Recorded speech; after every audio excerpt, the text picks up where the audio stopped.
Olá, meus amados. Filosofia em poucas palavras. Vamos falar um pouquinho sobre o divórcio da filosofia com a teologia. Quando você começa a estudar o pré-socrático, você vai perceber que mesmo em meio aos pré-socráticos, além dele bater de frente com a mitologia, que é o método de narrativa da época, não como nós compreendemos a mitologia atualmente, você vai ver que os filósofos também não só buscavam trazer a origem do universo, que são os primeiros filósofos conhecidos como os cosmológicos, Tales de Mileto, entre outros. Eles traziam essa ideia, porém eles também não criavam muito essa dicotomia quanto a questões dos deuses e as questões filosóficas existenciais.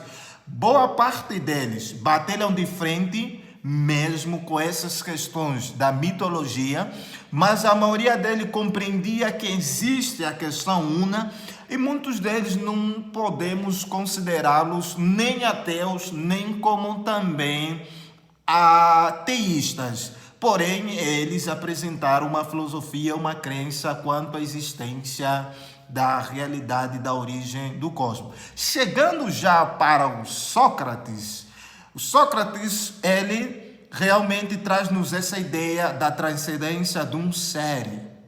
Vai o Sócrates, vai o Platão com a questão do mundo das ideias. Aí também vai Aristóteles com sua metafísica entre não só questões transcendentais, mas também quanto à questão, como nós podemos falar sobre beleza, sobre moral, outras questões. Isso tudo faz parte da metafísica de Aristóteles. Porém, surge a era medieval. Antes da era medieval, surge aquela era que a gente chama como a pré-medieval, onde o Plotino, vai começar a surgir lá na Alexandria as questões sobre a filosofia platônica. Porque a filosofia platônica nessa era, eu acho, se eu não estou erro, a gente pode falar nessa era, a igreja estava a crescer, já teve aquele decreto que a igreja se tornaria una, que é a igreja romana, entre outras questões. Então começou a surgir essa questão da filosofia platônica, aí começou a surgir o neoplatonismo, e a igreja, a partir lá de Alexandria, no Egito, começou a adquirir o neoplatonismo, trazendo a filosofia para si.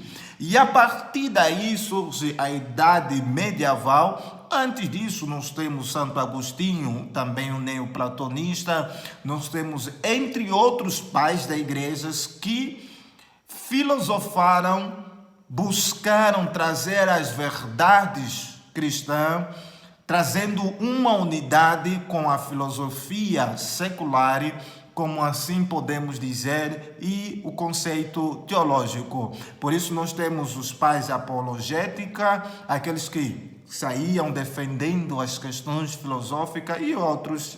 Aí surge a Idade Média, medieval, no sentido que vai surgir o Santo Tomás de Aquino, o Anselmo, o Bem-aventura, entre outros. Aí vai se trazer uma predominância da filosofia aristotélica. São Tomás de Aquino retirou daquilo que é bom da filosofia aristotélica e implementou, sendo ele um teólogo, um filósofo. Porém, nessa era não se fazia muito a distinção entre a filosofia e a teologia. Se dizia que todo padre precisa estudar a teologia e a filosofia. Então, o padre que era um padre já era um padre teólogo e filósofo ao mesmo tempo. Porém, até agora isso ainda existe nas escolas teológicas católicas, Então, não se tinha essa distinção. O padre filosofava tendo um pressuposto, seja ela platônica ou aristotélica. Porém, na Idade Média, na era do São Tomás de Aquino, o que mais predominou nas escolas filosóficas, teológicas da igreja católica, as primeiras universidades a surgirem na Idade Média, fundada pela Igreja Católica Romana. A predominância naquela época era aristotélica, a cosmovisão filosófica aristotélica dominava, porém ela estava debaixo da teologia. A teologia é quem gerenciava, e também tem a questão da hierarquia católica, essa questão que a igreja é quem decreta o que é verdade ou não.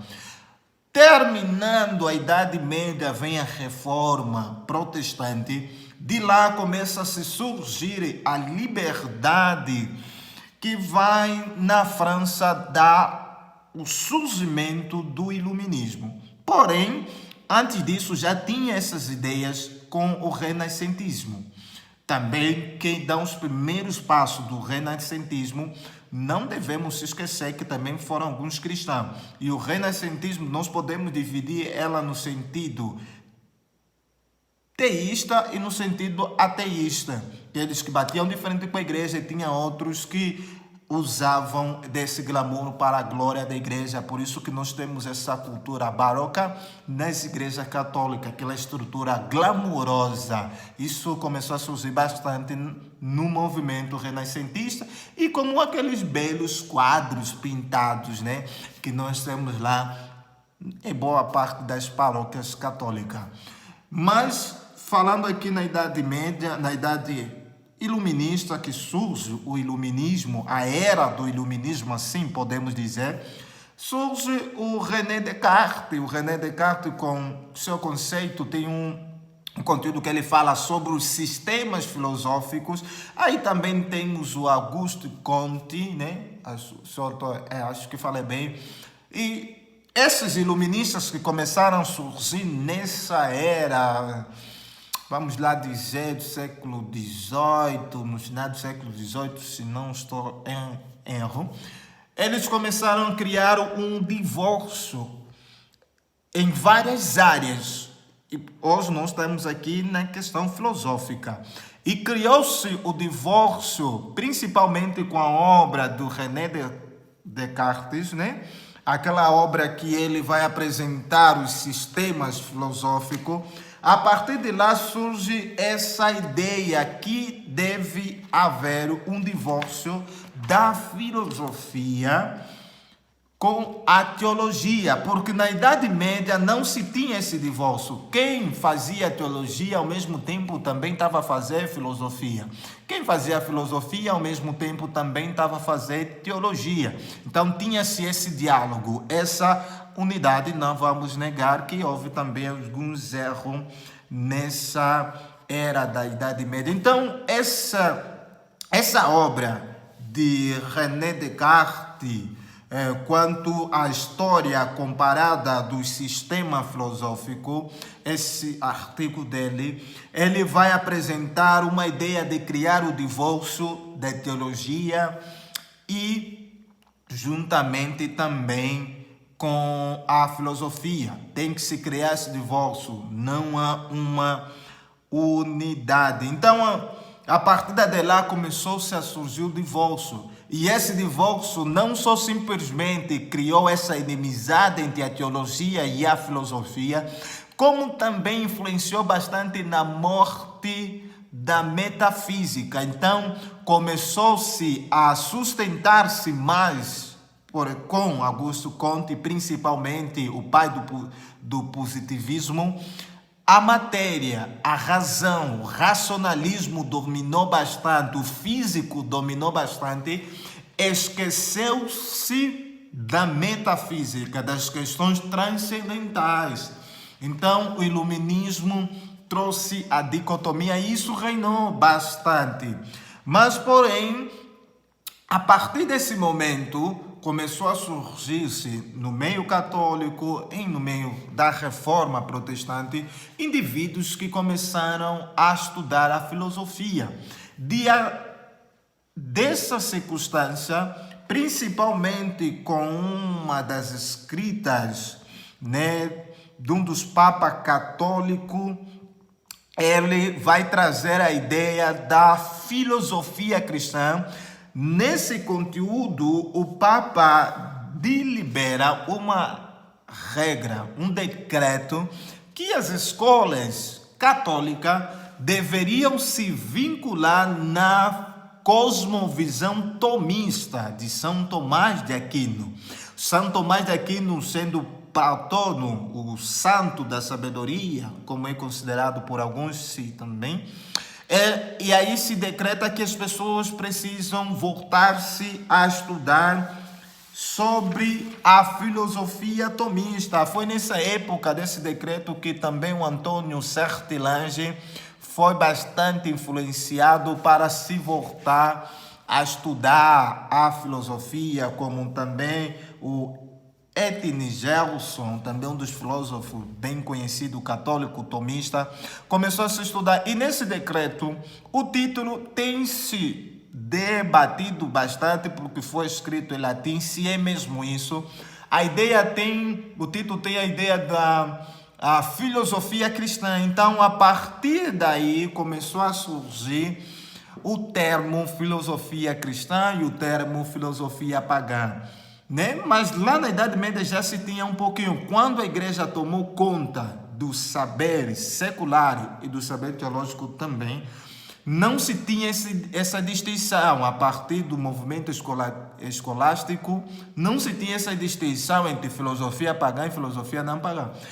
Isso só começou já a acontecer com o iluminismo, por causa do iluminismo decretar que não deve haver o diálogo entre a filosofia e a teologia é inimiga da filosofia, inimiga da razão, tem que se criar essa inimizade que irracionalmente não existe. Eles, porém, defendiam isso, muitos hoje até hoje também defendem isso. Então se criou isso. E aí esse Papa, ele faz esse decreto, e a partir desse decreto, né, onde começa a surgir o termo filosofia cristã. Né? Mas outros já se usava essa filosofia cristã. Então, fica aí a dica dessa dicotomia. A filosofia realmente pode dialogar com a teologia, e a teologia também pode dialogar com a filosofia, assim como a teologia pode dialogar com outras ciências, sejam elas humanas ou exatas. A filosofia bíblica não é inimiga da razão, não é inimiga da verdade, não é inimiga da ciência, não é inimiga da tecnologia, não é inimiga da verdade. Como Santo Agostinho disse, toda a verdade é verdade de Deus. E a teologia, pela glória de Deus, reconhecendo a graça comum de Deus, ele vai nessas filosofias, ela tira o do que é importante, do que é verdade, para usar para a glória de Deus. Assim como muitos dizem, como era o pensar de São Tomás de Aquino, a filosofia tomista é uma filosofia livre, aberta, que não está fechada, em si não está concluído, mas porém o seu autor deixou os fundamentos para isso, né? Então, a filosofia precisa dialogar com a teologia, e a teologia também precisa dialogar com a filosofia. E a verdadeira filosofia, ela não é só física, mas também metafísica. Fui!